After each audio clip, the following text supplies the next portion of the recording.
No David Montgomery for the Lions as the injuries just continue to mount up. We did kind of tease this on Monday's show because we kind of had a feeling that this was it for David Montgomery.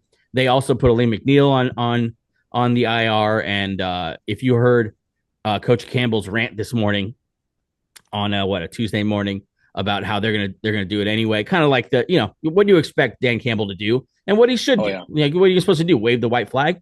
Yeah, rally yeah. the troops. Let's see what we can do, but I mean, we'll start with you, Ainge. Hopes for the Lions with all these injuries. It's not just one injury we can point to now. It's this cumulative, group that won't be with the Lions anymore.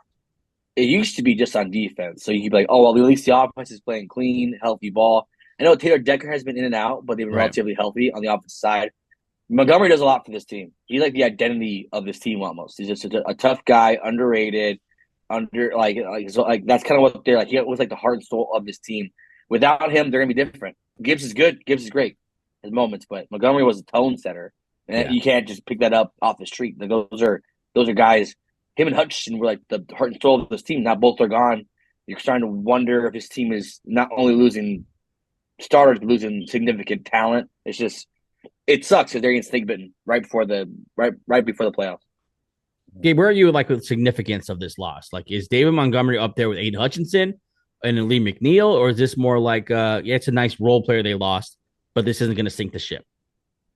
It's a very nice role player that they lost. I hate to call him a role player because he's so good.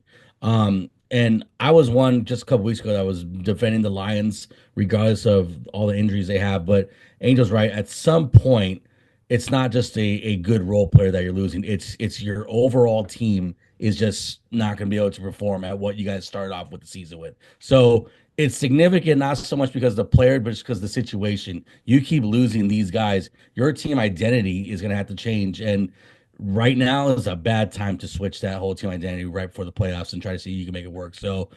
Lions, they've proven they could do a lot of damage without a lot of their good guys.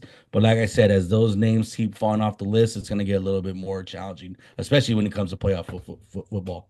Yeah, it's going to be tough to pivot. Like, I think it's a good point that you bring up. It's week 16. So to have Yeah, to pivot in the last few weeks of the season is tough. And you got to think, tough. they're gonna. I think they still pull out the. Well, you never know now. I guess. I mean, this division is even because the Vikings just stick around. Both at 12-2. Yeah, Like, you wonder now, like, are they going to be on the road in the first round? The team that we thought like was yeah, the best team in the NFL. They might start the offseason. They might start the offseason, the postseason on the road and stay on the road if they slip down to the fifth seed. And so yeah. it's been a disaster couple of weeks as far as injury wise for the Lions. And but like when you have a coach like Dan Campbell, you're always excited to see how they respond. Like if there's someone who Yeah. could rally the troops, it's at least you have Dan Campbell there and not like Todd Bowles.